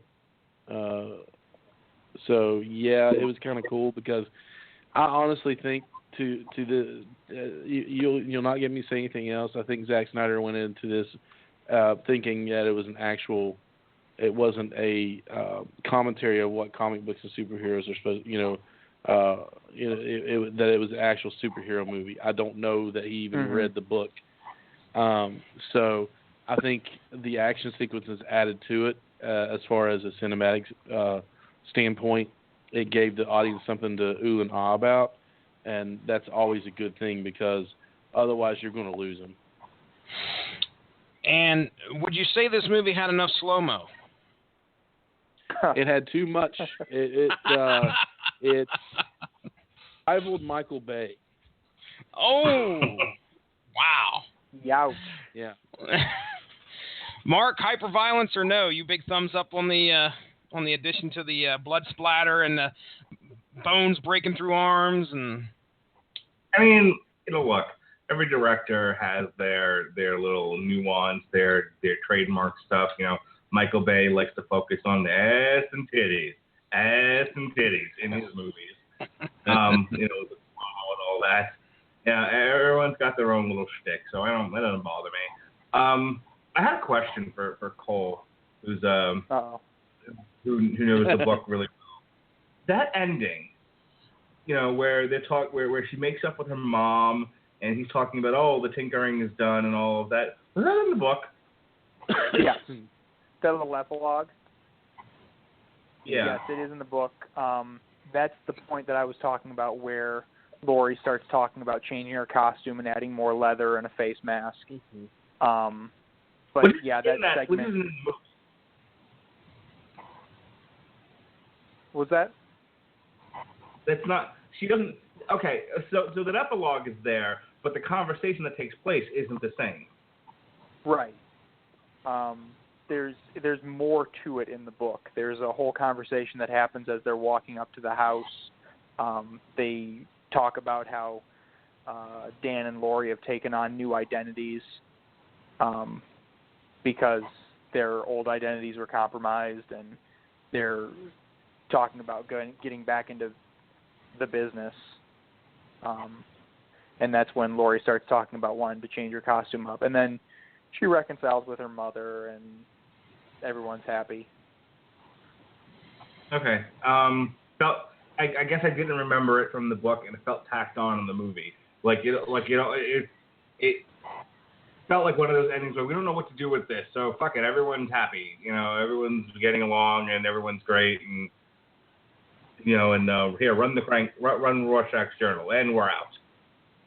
And I think that's one of the places where it loses the subtlety, because in losing that conversation, you miss the whole point of Laurie becoming more hardened and becoming inured to violence and sort of going after it more. Right, and now that you mentioned it, that's a real critical part of her character, because one of the things that they stress in the movie and then they abandon all of a sudden is that she never wanted to be a superhero in the first place. It's hit hard in the book. That's you might as well have been wearing a sign that says, "I don't want to do this." And that's a huge part of what drives that character, and it's sort of addressed and then forgotten in the movie. I would say, going back to her as a character, it was almost everything about her and her storyline was probably the weakest part of this movie. Mm-hmm. Sure. And it's maybe because the people putting it together just didn't feel like it wasn't, we'd rather see Rorschach kick the shit out of people. All right, let's go with that. All right. As I say on Long Road to Ruin, I'm sort of through guiding the discussion. Any burning desires, anything left unsaid about the movie? I'm just going to... I thought it was a faithful adaptation of the book, but I don't love it nearly as much as Cole does, so I get where he's coming from. But overall, after I appreciated the book more after I watched the movie, having read the book. If it makes any sense. But I'm gonna step away here and just to Ronnie, Jesse, Cole, any burning desires, things left unsaid, something you wanted to mention before we start to get out of this podcast. Go, Ronnie. So the monster at the end of the book, whatever that was. It's Grover. Grover. Fucking do it. Grover's at the end of the book, man. would you say that they needed? I mean, like I'm asking. I'll ask Cole this because he probably has a better handle on it than I do. I saw that as the out, the everybody needs a villain to blame. The half of the humanity dying. Was that kind of why that was in there? Do you think? Yeah, that was the whole purpose of the alien. It's been a while since I've read it, so I can't remember if it was actually said in there. That's why they had the alien in there. So the thing that didn't make sense to me, because that's what I thought. That was the alien was the bad guy, the big bad that everybody was going to get pissed at. So why would they take that out in the movie?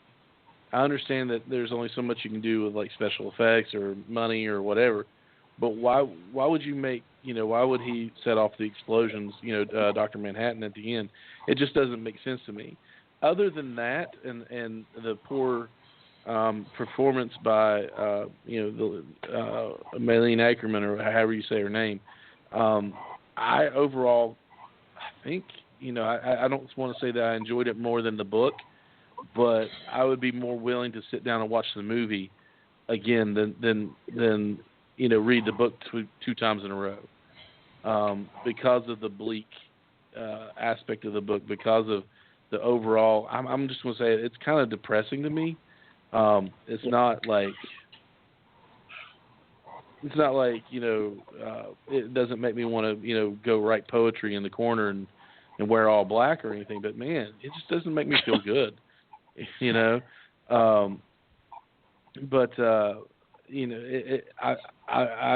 don't want, like I said, I don't want to say I liked it better than the book, but I'm more willing to put up with it again. I don't think it was better than the book, but I'm more willing to put myself through that than read the book over and over again. I'll read the book once a year or so, but that's just kind of where I am on the two. Let me just step in here real quick. You asked about why they took the alien out and they didn't use the alien. One of the many YouTube videos I looked at over the course of doing a little bit of research, they had actually talked about the reason why they did that. Okay. Specifically because it was kind of redundant. I think the focus of the movie was to show how Dr. Manhattan was supposedly the weapon that was going to, be used or that be misused in some way or to be feared.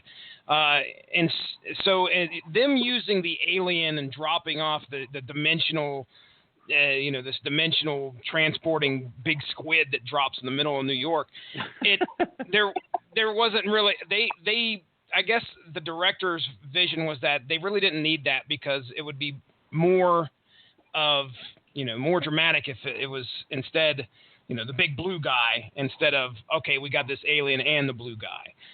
So I agree with that. I thought it was a good choice on the part of the producers and screenwriters to not have the introduction of a completely new element that had nothing to do with anything before. I actually think that that's one of the strengths of the picture is that they really do tidy up his storyline by making him to blame for the world being half destroyed. Okay. All right, Cole. Well, what do you think, man? What's your burning desires? Going back to the whole alien point, I honestly think that the alien works better because it's a completely external threat. If you really think about it, Dr. Manhattan is America's fault. Why would that keep Russia from bombing America? Wouldn't it make them want to bomb America more? Not necessarily. Look at what he can do. So let's take that. Russia decides they're not gonna bomb us, but they're gonna shoot one of our planes out of the sky, and then we send Dr. Manhattan in a complete overkill. We send Dr. Manhattan over there to take out Moscow, which he can do with a thought. I mean, the whole, my impression of the world of this world was that with Dr. Manhattan around, no one was willing to go too far because he could do anything, and he could do it with a drop of a hat. Right. But the thing is, Dr. Manhattan, up until that point, had been America's pet monster. So, now, correct me if I'm wrong, but at the end of the movie, there are explosions in more than just New York City, right? It's all over the world. Yeah. Mm-hmm. Okay. So, America has unleashed its pet monster. America has said, fuck y'all, we're blowing up everything. This is the age before the internet, before telecommunications. How would Russia know at all that America was hit too? I think there's a scene where Nixon announces it. He basically sums up the whole thing. It's like the whole world was attacked by Dr. Manhattan, and that and there's nothing to do except to join together to fight this monster. Yes, after the fact, that's true. But we're talking about mutually assured destruction here. As soon as Moscow got hit, someone is going to hit that button. That's a good point. Yeah. Whereas with the alien threat and only taking place in New York, no one else around the world gets damaged. There's no reason to retaliate. There's no one to retaliate against except for this alien threat that could come back at any minute. And so we must stay ever vigilant so that New York doesn't happen again. It's a good point. I could come up with a silly answer, but we just don't have time. So I'm going to go ahead and say, once again, Zack Snyder, you have lost control of the plot. Congratulations. You struggle with the details, sir. Lois Lane can't be in every scene. All right. I think, are we good? Yep. Are we ready to call into this thing? Anything else? I think we're good. I'm good. All right, I'm going to take the deafening silence as an affirmative. All right, Jesse. I want to thank Ronnie and Cole for being on this show. I'm going to hand it over to Jesse in just 1 second. I will say, so the rest of Alan Moore month is going to go like this. Next week, we have another movie I hated. It's The League of Extraordinary Gentlemen. Let's see if reading the book helps at all. On the 22nd, we have V for Vendetta. And then on the 29th, taking us right into October, which of course is horror month, we have From Hell, and that's going to be the end of Alan Moore month. If you're wondering when the hell is Long Road to Ruin coming back, it'll be back on the 20th and the 27th of October as we bring you parts 1 and 2 of our Hannibal Lecter series. Outside of that, I'm going to go ahead and throw it back to Jesse for final thoughts and words and plugs and other picture postcards. All right. All I want to do here is I just want to get a final tally, and then I'll get into plugs. Ronnie Adams, you said movie, not book, right? You'd rather watch the movie before you'd read the book again, correct? I would be more apt to watch the movie than I would to read the book. The book is much better, but it's one of those books just to me, that it leaves me with a overall, oh God, why did I do that? Feeling. All right. Like it just leaves me with that bleak feeling of why, kind of a deal. I hear you. But the movie's got fighting in one of the two genres. Mm-hmm. So, but I think I would rather watch the movie, more often than read the book. Now I'll read the book. Right. Don't get me wrong. Yeah. I got you. All right. Mark Radulich, you said movie yourself, or did you say book? Oh, give me a fucking break. The movie, of course. All right. Cole Marentette, my friend, what would you rather do? Read the book or watch the movie? Oh, let me think about this. I don't know. It's such an I agonizing haven't been here for the last 2 hours. I was waiting for Cole to just repeat what I said, only reverse. Give me a fucking break. No, I mean, clearly, I would prefer the book. All right. I don't appreciate the movie anywhere near as much as I appreciate the book. And like I said, I appreciate the book as art. I think my, love of it, my actual love of the story has degenerated a bit over the years. But as a piece of art and an important piece of comics history, I appreciate it. Okay. All right. Well, going into this podcast, I think I'm going to stick with it. I'm leaning with the movie here. Give me blood. Give me guts. I appreciate Zack Snyder's attempt at putting this on screen because he did a very good job of bringing it to the screen itself. And I don't mind the addition of some of the stuff that's in there. Now, I haven't read the book, and I haven't read the book as much as Cole has. I could tell Cole has a great appreciation for what not only goes into the book, but a lot of the themes that are in the book and some of the, most of the character breakdowns that happen.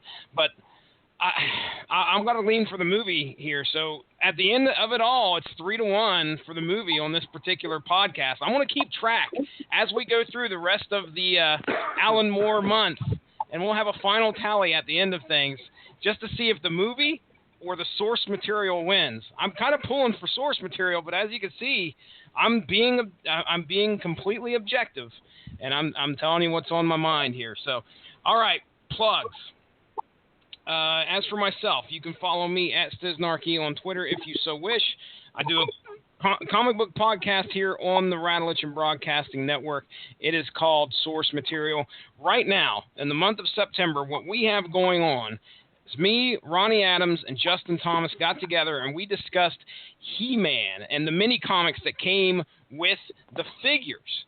If you guys like He-Man, if you collected the figures and you had some of the comics, we got our hands on a tremendous 2-volume set of almost, I think, all of the mini comics that are out there. And we went through and selected a couple stories for each of us.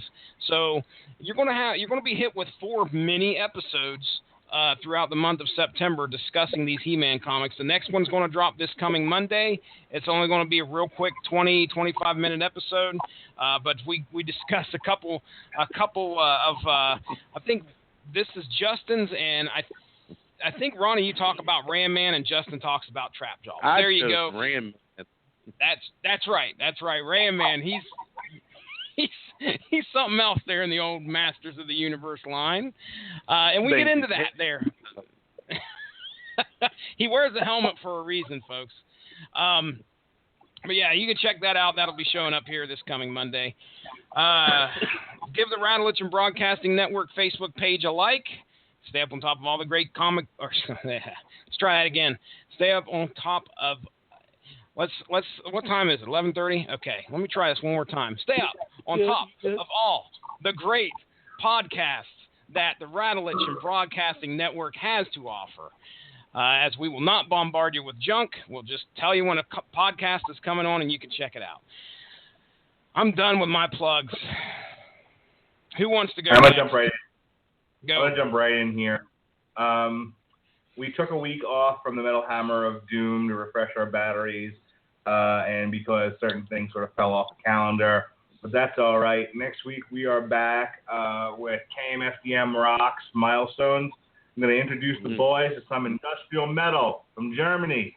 Kill motherfucking Depeche Mode. That's not what it really stands for. I always thought it was dance music. Industrial, whatever. No. Killer Mother effing dance music. Yeah, that's one of the other ones. No, actually, it's German for No Pity for the Majority. Yeah. What I have always understood. Yep. We're going to, just Starcher and Robert Cooper are going to listen to me talk for 5 million hours about KMFDM and how Skinny Puppy saved Charlie in the pit. All right, moving on. Thursday, as I said, we've got the League of Extraordinary Gentlemen. The following week, Metal Hammer of Doom is going to be reviewing the new Valkyria album. If you're wondering when Winfrey and I are coming back, we'll be back Tuesday, September 27th to review The Magnificent Seven. The Metal Hammer of Doom will be reviewing the new Every Time I Die. And that's really it for the month of September.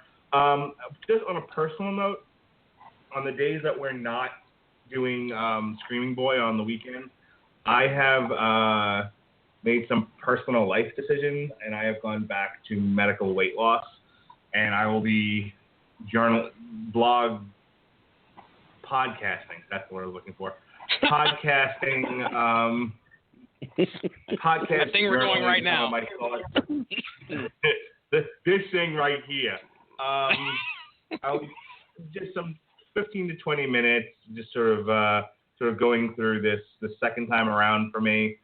So if people are interested in that, on the days where we don't have a podcast going on, I'm going to try to throw something up. Just some thoughts, some issues. I know, weight loss is hard for people, and if I can add to the support that is out there from various strangers in various ways, then I'll try to do that. And if you don't care, that's also fine. You don't care about my ramblings. So look for that soon. As soon as I can get one, start these up. And that's my plugs for now. Cole, what you got to plug? All right. Well, you can follow me on Twitter at @TheFilmTwit or on Tumblr for randomness at the same title, TheFilmTwit. I also have a Twitch.tv channel where I live stream PS4 gameplay. That's twitch.tv/TheFilmTwit. You can see a brand growing here. But that's pretty much all I've got going on. Don't have much in the way of other things to plug, so I'm going to push it back to the hosts. Ronnie Adams, my man. What you got? I host a nerd culture podcast called Screaming Boy Podcast, where we talk about movies, TV shows, comic books, video games, college football, hopefully. Just anything, music, anything that you can be a nerd about, we'll talk about it. Here recently, we have hit the ground running with several different episodes, revamped season 2, version 2.0, whatever you want to call it. We did, we released a new documentary diary. We have episodes about, the latest episodes were about Pokemon Go, and then we discussed a little bit about the WWE and what happened between Daniel Bryan and The Miz on Talking Smack. And then the most recent episode was to celebrate the re-release in theaters of The Neverending Story. We all got together and discussed, our childhood memories of The Neverending Story. Does it hold up over time? What we liked about it is if we found how some, those of us with children, how they reacted to the movie now, things like that. It was a lot of fun. We actually heard from the actress who played the childlike Empress herself on Twitter, so that was pretty cool. You can find us on any kind of social media, at Screaming Boy PR on Twitter, Screaming Boy Podcast on Instagram. You can just search Screaming Boy Podcast on Facebook and find us. You can find the show on iTunes, TuneIn, Stitcher, and, of course, on the Radulich and Broadcasting Network. We got some great shows coming up. We got some ideas floating around. Some interviews with some local filmmakers, things like that. So it's going to be really, really cool. And that's pretty much it for us. We do Twitch too. We decided, Adam and I, my co-host now, we're going to start a Twitch channel. So we are not good at the games we play. So if you want to watch good, then you can watch Cole. If you want to watch a couple of nerds get their butts kicked at different games, then you can watch us. It's actually humorous, but it probably gets tiring over time saying these guys suck really bad. And that's pretty much it. I do want to go ahead and piggyback here. At one point, there will be a documentary diary done where me and Josh Calandra is crossing our fingers here. we are going to watch The Mindscape of Alan Moore, and we're going to fit it in here at some point in this month. So me and Josh Calandris will be discussing some fun, great stuff about Alan Moore that a lot of people may not know about. Other than that, that's all I got. That's all you guys have. Mark Radulich, sir, take us on out of here, I guess. All right, to everyone that tuned in tonight, and for those of you listening on a download, be well, be safe, and behave.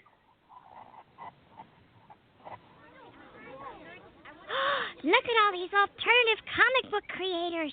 Alan Moore, Art Spiegelman, Dan Clowes.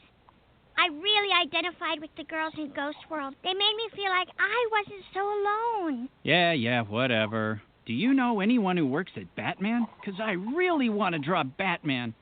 I'm awesome at utility belts. Check these out. This is where the Batman keeps his money, in case he has to take the bus. Mm-hmm. Alan Moore, you wrote my favorite issues of Radioactive Man. Oh, really? So you like that I made your favourite superhero a heroin-addicted jazz critic who's not radioactive? I don't read the words. I just like when he punches people. How do you make his costume stick so close to his muscles? Mr. Moore,